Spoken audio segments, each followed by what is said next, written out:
بسم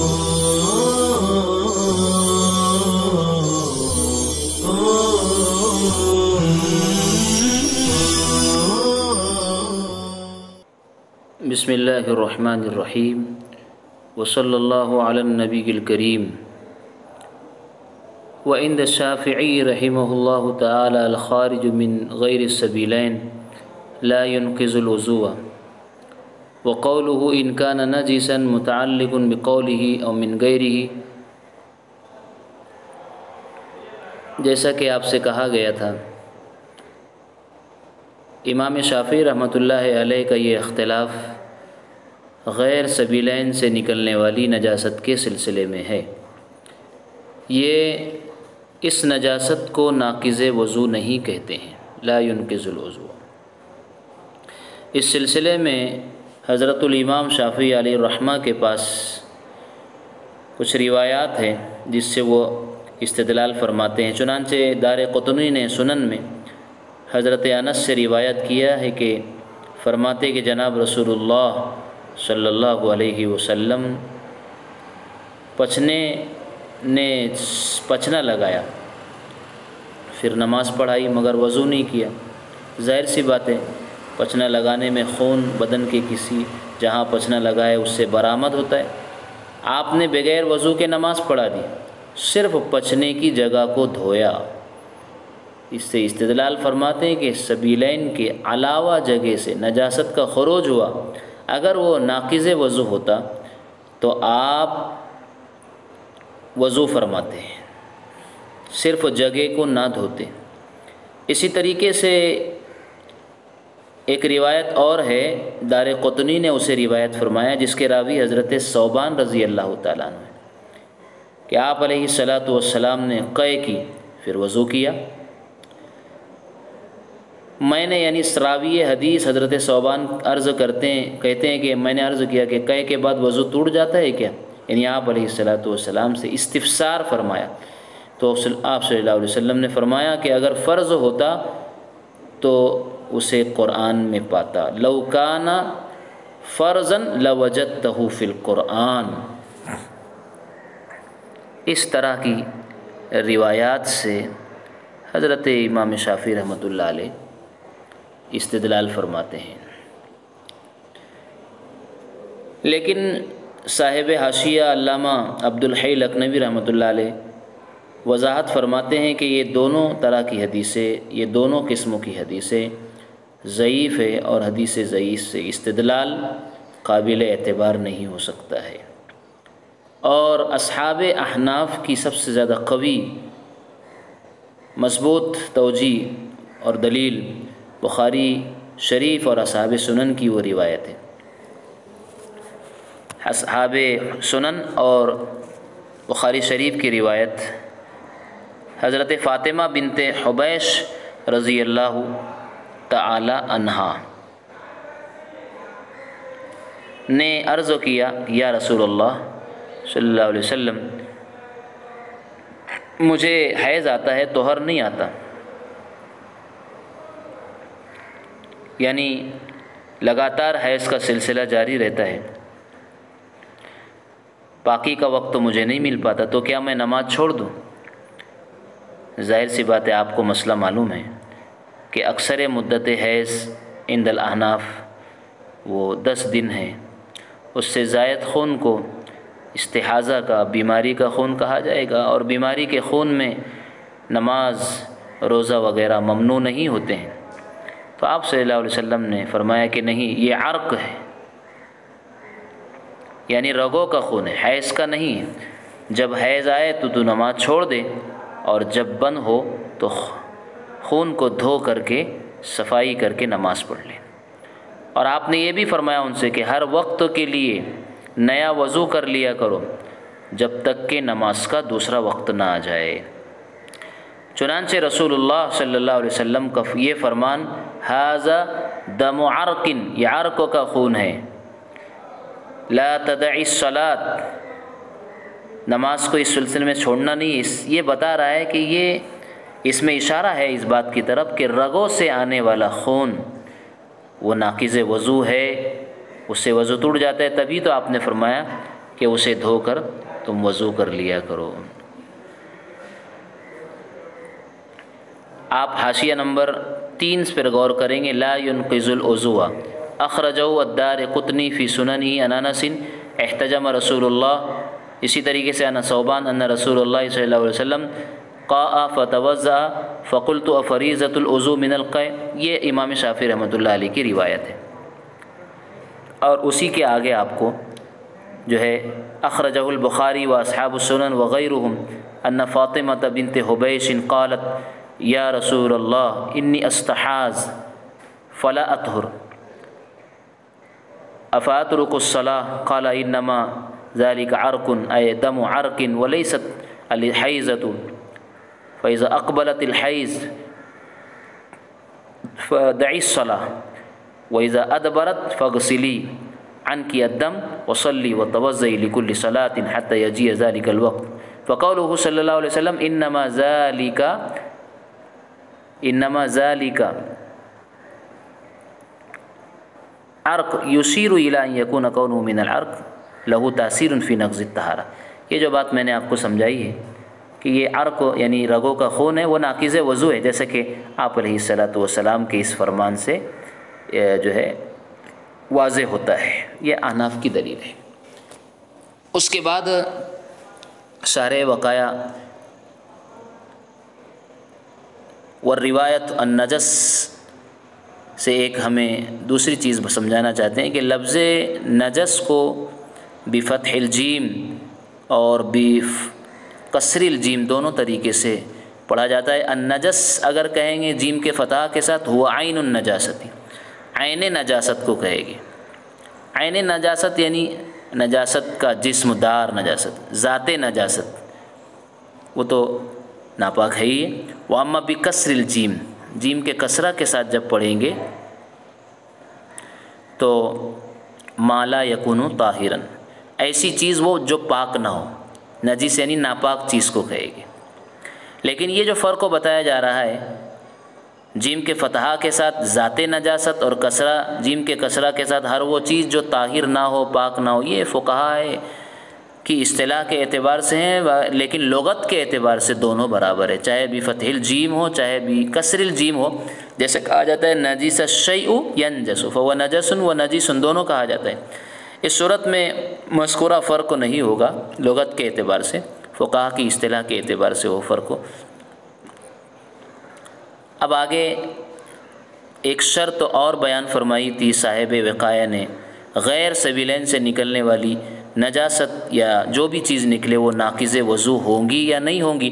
اس سلسلے میں 2 شرطیں بیان فرمائی تھی، ایک شرط انکان نجیسن سے اور دوسری شرط بیان فرمائی تھی سال الی ما یطہر۔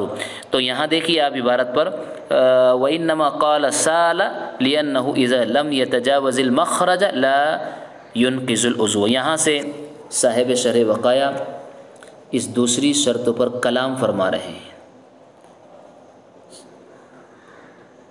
سالہ یعنی وہ نجاست غیر سبیلین سے نکلنے والی، نکل کر ایسے مقام تک بہہ جائے جس کی تطہیر فی الجملہ یا تو غسل میں ضروری ہے یا وضو میں ضروری ہے۔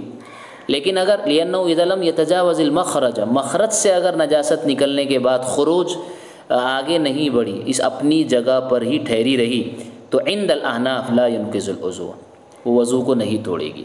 اس سلسلے میں امام ظفر رحمۃ اللہ علیہ کا بڑا مضبوط اختلاف آ گیا۔ وہ تمام شکلیں جہاں پر نجاست غیر سبیلین یعنی بدن کے سبیلین کے علاوہ بدن کے کسی بھی حصے سے نکلنے والی نجاست اگر اپنے مقام پر ٹھہری رہے، نکل کر صرف ظاہر ہو جائے، آگے نہ بڑھے، تو ان ایسی تمام شکلوں میں امام ظفر رحمۃ اللہ علیہ کے نزدیک وضو ٹوٹ جاتا ہے، احناف کے نزدیک وضو نہیں ٹوٹتا ہے۔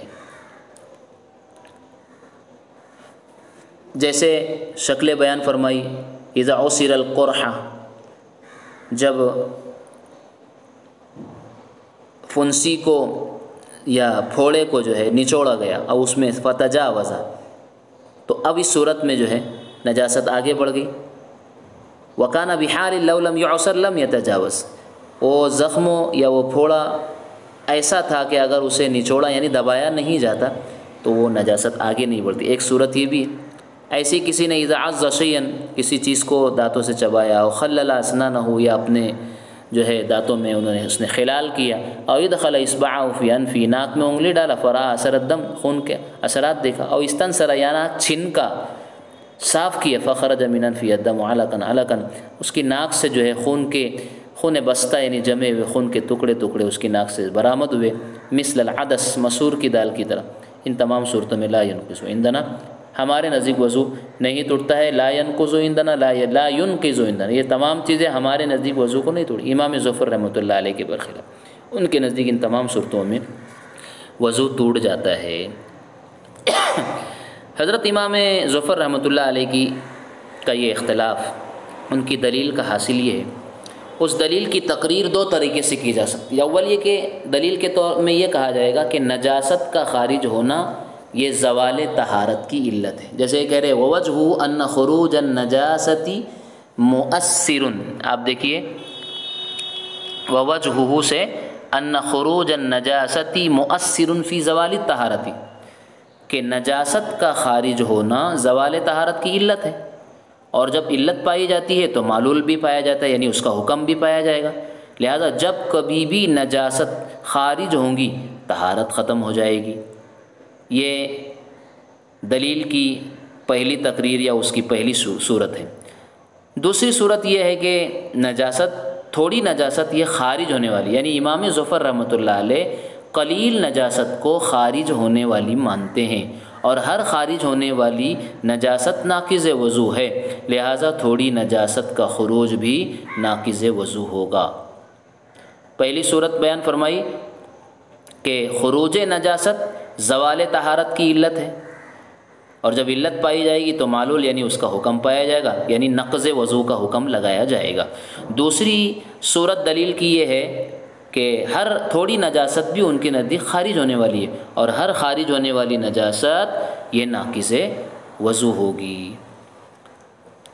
امام ظفر رحمۃ اللہ علیہ کی یہ دلیل ہے. لیکن اس دلیل کو صاحب شرح وقایا ونحن نقول نعم لكن القلیل باد لا خارج سے ان کی دلیل کا توڑ بیان فرما رہے ہیں، یعنی اس کا جواب دیا جا رہا ہے. حاصل جواب یہ ہے کہ دیکھیے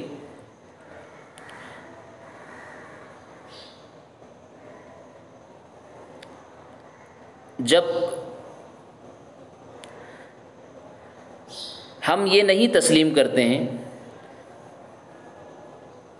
کہ اگر نکلنے والی شے قلیل ہو تو وہ ناقض وضو ہوگی، کیونکہ ہم یعنی احناف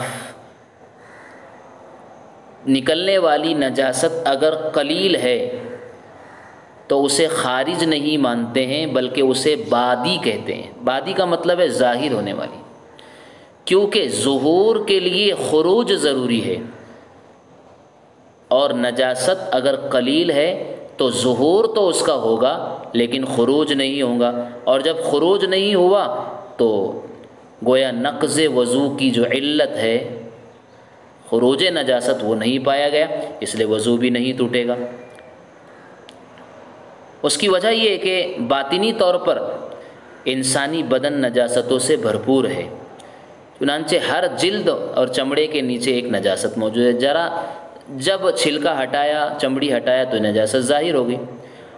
اس پر خروج کا حکم اس وقت لگے گا جب وہ نجاست اپنے مقام سے آگے بڑھ جائے، اور نجاست کا اپنے مقام سے آگے بڑھنا یہ بغیر سیلان کے ہو نہیں سکتا ہے. تو گویا کہ جب خروج نجاست میں سیلان پایا جائے گا تو اسے خارج کہا جائے گا، اور اگر سیلان نہ پایا جائے تو اسے ظاہر ہونے والی تو کہا جائے گا، خارج ہونے والی نہیں کہا جا سکتا ہے. اس سے یہ بات سمجھ میں آ گئی کہ سیلان اور خروج یہ دونوں لازم اور ملزوم ہے. یہ امام ظفر رحمۃ اللہ علیہ کی جواب دینے کی کوشش فرمائی ہے. وَنَحْنُ نَقُولُ نعم، ہم کہتے ہیں کہ جی ہاں، لیکن القلیل باد. نام سے مطلب یہ کہ ان کے استدلال کو تھوڑی دیر کے لیے یہ مانتے ہوئے کہ خروج نجاست یہ زوال طہارت کی علت ہے، ہم اسے مانتے ہیں، لیکن خروج کو تھوڑی نجاست کے سلسلے میں ہم خروج کو تسلیم نہیں کرتے ہیں، اس لیے کہ تھوڑی نجاست اگر ہوگی تو وہ ظہور ہوگا، اسی کو کہتے ہیں لیکن القلیل باد لا خارج، تھوڑی نکلنے والی یہ بادی یعنی ظاہر ہونے والی ہے، خارج نہیں ہے۔ والنجاست المستقرۃ فی موضعها لا تنقض، اور وہ نجاست جو اپنے مقام پر ٹھہری ہوئی ہے، یعنی بدن انسانی میں ہر جگہ پر نجاست موجود ہے، ظاہر سی بات ہے وہ نکلی نہیں ہے، اپنی جگہ پر ٹھہری ہوئی ہے، وہ ناقض وضو نہیں ہے۔ لیکن قلت ھذا الدلیل غیر تام، شارح وقایہ خود آگے فرماتے ہیں کہ یہ دلیل جو امام ظفر رحمۃ اللہ علیہ کے جواب میں پیش کی گئی ہے یہ مکمل نہیں ہے، کافی اور شافی نہیں ہے، غیر تام ہے، کیونکہ یہ اس صورت کو شامل نہیں ہے کہ ما اذا غرزت ابرۃ فرتق الدم علی راس الجرح لكن لم يصل، کہ ایک آدمی نے بدن کے کسی حصے پر اگر سوئی چبھوئی اور سوئی چبھونے کے بعد جو ہے خون زخم کے سرے تک تو پہنچ گیا لیکن وہاں سے بہا نہیں۔ اب دیکھیے فین الخروج ہونا کا محسوس، یہاں پر خون کا نکلنا محسوس تو ہوا ہے، سمجھ میں آیا ہے، اس کے باوجود بھی ہمارے نزدیک لا تنقض عندنا، ہمارے نزدیک وضو نہیں ٹوٹتا ہے۔ تو گویا خروج ہم محسوس کر رہے ہیں، کیونکہ اگر یہ خون جو اپنے اندر میں موجود تھا سوئی چبھونے کی صورت میں جب وہ اوپر ابھر کر آ گیا تو ظاہر سی بات ہے وہ اپنے جگہ سے چلا اور چل کر کے زخموں کے سرے پر آیا، اس کے نکلنے کو اس کو ہم محسوس کر رہے ہیں، اس صورت میں ہمارے نزدیک بھی وضو ٹوٹنا چاہیے، لیکن ہمارے نزدیک اس صورت میں وضو نہیں ٹوٹتا ہے۔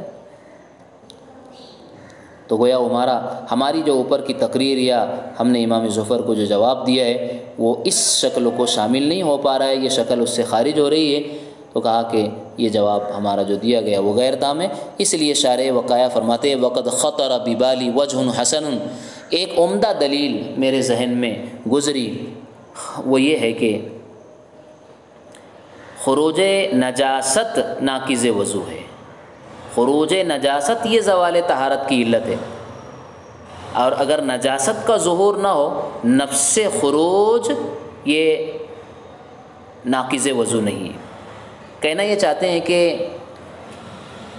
اس شکل میں سوئی چبونے کی شکل میں یا تھوڑی نجاست جو غیر سبیلین سے نکل رہی ہے، اس صورت میں نجاست خارج نہیں ہوئی ہے، اس لیے کہ دم دو طریقے کا ہوتا ہے، ایک دم سائل ہے جو ناپاک ہے اور ایک دم غیر سائل ہے جو ناپاک نہیں ہے، اسی کو دم مسفوح اور دم غیر مسفوح سے بھی تعبیر کیا جاتا ہے۔ کہنا یہ چاہتے ہیں کہ سوئی چبونے کی صورت میں سابق دلیل کا معتبر نہ ہونا یہ ہمارے لیے کوئی مضر نہیں ہو سکتا، اس لیے کہ دونوں میں نقض وضو کا حکم اس طرح پر ہے کہ واقعتاً خروج نہیں، خروج نجاست نہیں ہے، خروج تو ہم مان رہے ہیں لیکن اس صورت میں خروج نجاست نہیں مانتے، اور خروج نجاست یہ وضو توڑنے میں مؤثر ہے۔ اور رہی بات غیر سائل خون کی جو سوئی چبونے کی صورت میں ہے وہ نجس نہیں ہے، اس لیے کہ نجس تو دراصل دم مسفوح ہے یعنی بہنے والا خون ہے، اور سیلان اور بہنے کے لیے خروج کے لیے سیلان ضروری ہے۔ جب زخموں کے سرے پر وہ خون آ کر رک گیا تو صرف ظہور ہوا ہے، خروج نہیں ہوا ہے، یعنی وہ دم سائل نہیں ہے بلکہ دم غیر سائل ہے، اور دم غیر سائل چونکہ ناقض وضو نہیں ہے اس لیے سوئی چبونے والی صورت میں بھی ہمارے نزدیک وضو نہیں ٹوٹتا ہے، اس لیے کہ خروج ہے صرف لیکن خروج نجاست نہیں ہے۔ یہی تقریر اور یہی بات جو ہے قے کے سلسلے میں بھی کہی جائے گی، اسی کو انہوں نے فرمایا لم يتحقق خروج النجاست لأن هذا الدم غير نجس لأن هذا الدم غير نجس بل النجس هو الدم المسفوح، نجاست تو دم مسفوح ہے اور اس صورت میں دم مسفوح نہیں نکلا ہوا ہے، صرف غیر سائل خون کا ظہور ہوا ہے۔ وهكذا في القيء القليل، اور یہی بات قے قلیل کے سلسلے میں بھی کہی جا سکتی ہے، اسی لیے قے قلیل بھی ہمارے نزدیک ناقض وضو نہیں ہے، اس لیے کہ وہاں خروج نجاست نہیں پایا جا رہا ہے۔ ہماری اس تقریر کی روشنی میں اس بات کو سمجھا جا سکتا ہے۔ اللہ تعالیٰ ان علومز کو سمجھنے کی ہمیں صلاحیت عطا فرمائے اور اس کی قدر کی توفیق عطا فرمائے۔ وآخر دعوانا ان الحمد للہ رب العالمین۔